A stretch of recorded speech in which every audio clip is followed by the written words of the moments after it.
Yo, what's up everybody? Welcome back to the channel.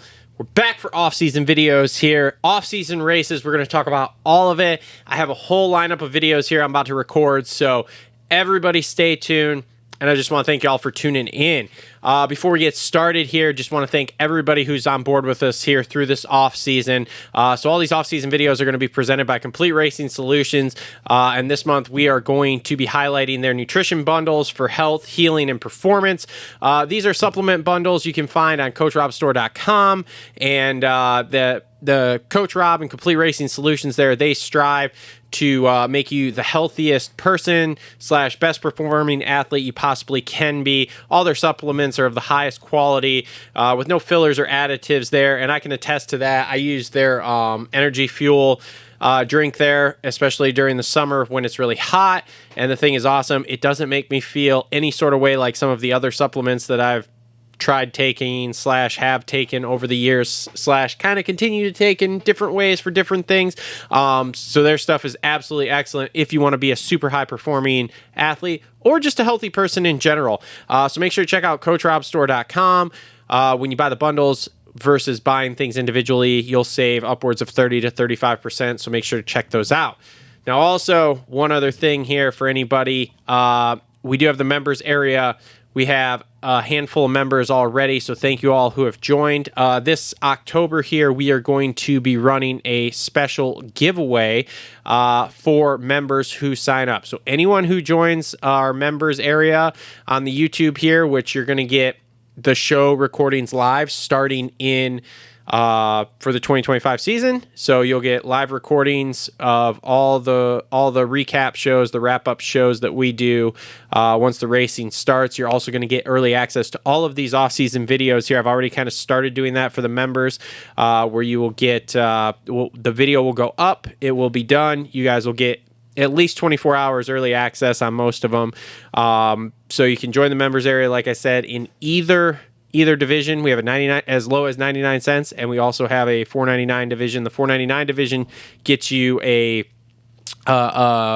personal Thursday live show for the $4.99 members. We're calling it Thirsty Thursday. We're starting during race season in 2025. On Thursday nights, I'll be jumping on for 30 to 60 minutes here to be talking anything with you guys, life, racing, politics, religion, doesn't matter. We'll talk all of it. So, but like I said, for the month of October here, all the members that join are going to be entered in a giveaway. And what we're giving away is a full set of Complete Racing Solutions gear. It'll be logoed with the Complete Racing Solutions stuff, as well as the Moto Aftermath Show logos on there. It's going to be jersey, pants, gloves. So you have a full set to go to the track your next time out if you win. So if you guys want to enter to win that, just go join the members area. And I know I don't want to get any blowback because the guys who already entered, or the guys who are already on there as members, you guys are the real OGs. The handful of you that are on there, you guys are already entered. So don't worry about that. Now, with that being said, let's jump into this video here. All right, so Des Nations here. We used to do a big show on this. We probably will do a big show next year, seeing as how it's coming back to the United States next year.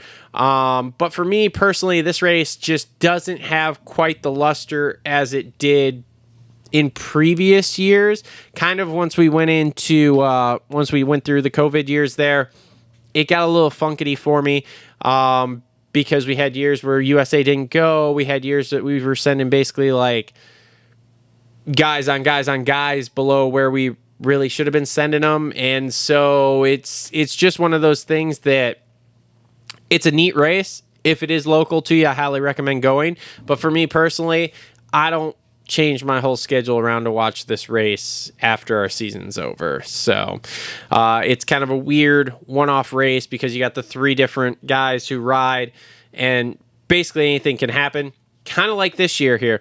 The USA, as everybody kind of knows, we didn't send necessarily our 1A team. We kind of made, I hate even calling it like a 1B. We sent the guys that wanted to go, okay, which weren't necessarily the best guys for it. Now, Chase Sexton was going to go, obviously got hurt. Tomac steps in for him. Deegan does whatever Deegan did and isn't going. You know, think whatever you want on that. I'm not going to get into that in this video here. So we send Webb on a 250, a guy who hasn't rode a 250 in 7 to 8 years. Again, no problem. I think it was awesome, but I'm just saying, wasn't the A-plus team of the best guys that we have over here. But anyway, that doesn't change anything with the race. Was absolutely epic. It was great racing. The rain... It rained some, but it wasn't a complete mud fest like I was a little bit worried that it could be, a la, what was it, 2017 was the last time we were in Matterley. So the fact that it wasn't all-out mud fest made for some decent racing. Now, some notes from this here, and I have watched most of the race, some of it more passively than others.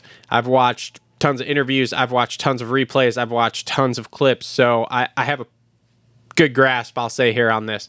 So Australia wins. Not really a big question there. They basically needed one decent moto out of Kyle Webster there, because we knew Jett and Hunter would handle business just like they did, and they got that out of him. Now, I will say it was a lot closer for USA than what I had anticipated. I had anticipated USA being a podium to top 5 team, basically. I mean, you've got Eli Tomac, who ran 2 outdoors, and let's face it, the 2 outdoors he ran, he looked okay, but not great. He did look better in SMX, but he didn't look great.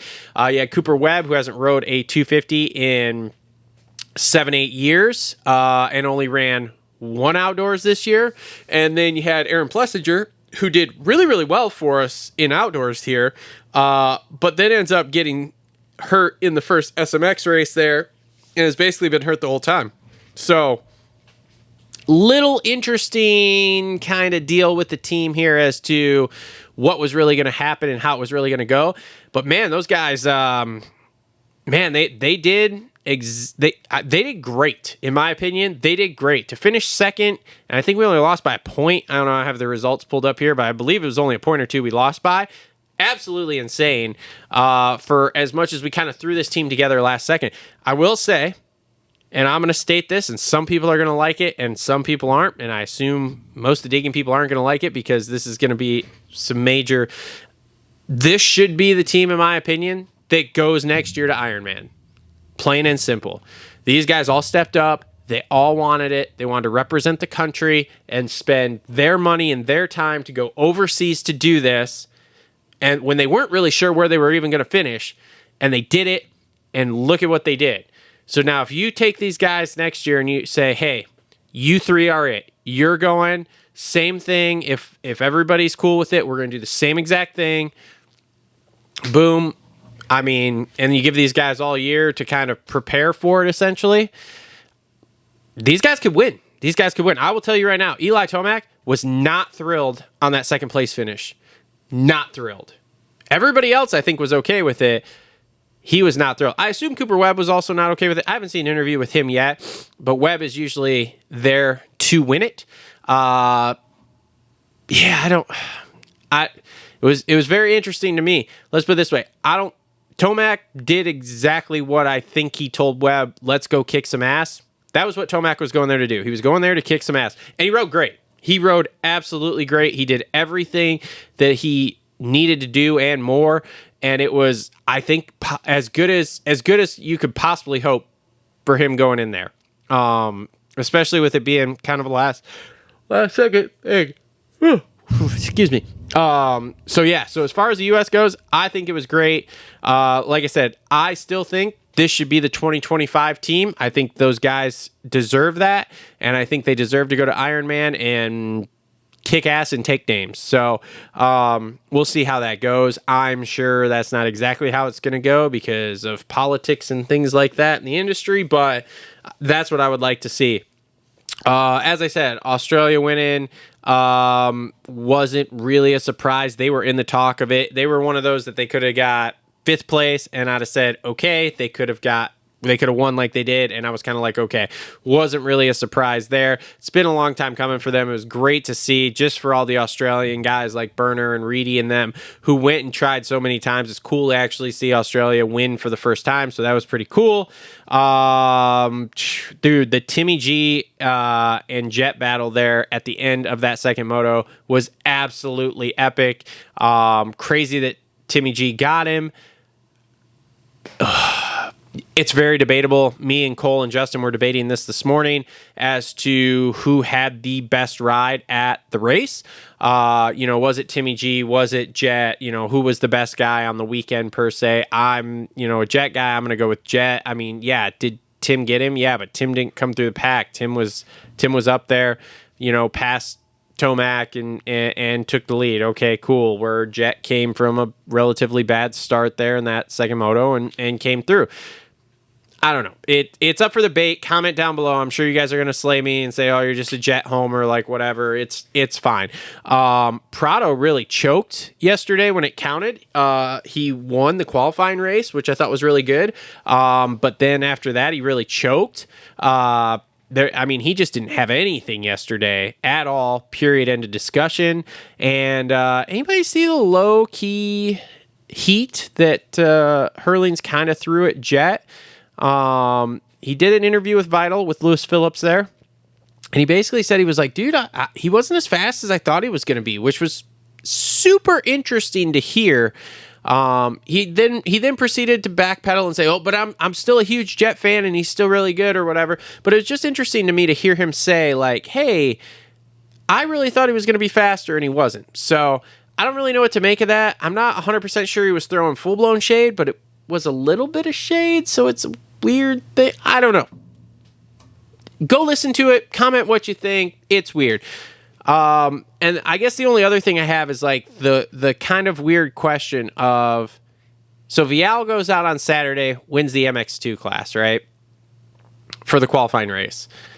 And I start to see stuff, and I don't fully disagree that, well, if Vial just won the MX2 qualifying race and Deegan's been smoking him all year, then wouldn't it make sense that if Deegan was there, Deegan would have won, and then Deegan would be considered the best 250F rider in the world?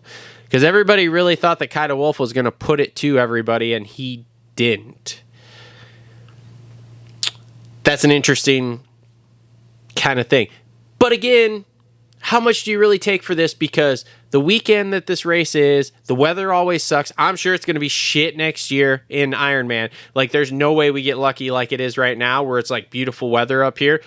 Guaranteed, because it's Des Nations, it'll be just like with Redbud. It'll rain. It'll be absolute shit. No questions asked. This weekend there was okay. Still rained a little, but it was okay. So, I don't know. And over the course of a season, who knows? Overall, great race. Great racing. Comment your thoughts down below. Really appreciate everybody tuning in. Again, make sure to check out the members area. Make sure to check out all of our sponsors there. Complete Racing Solutions, Gutter Worx, Holster Co., Pro Flo Racing, TLR Coatings, Isaac Nelson Designs. All the links in the description down below there. And we'll be back with some more of these off-season videos. I got a whole bunch of stuff to talk about here. So we'll see where we're at. And we'll see y'all on the next one.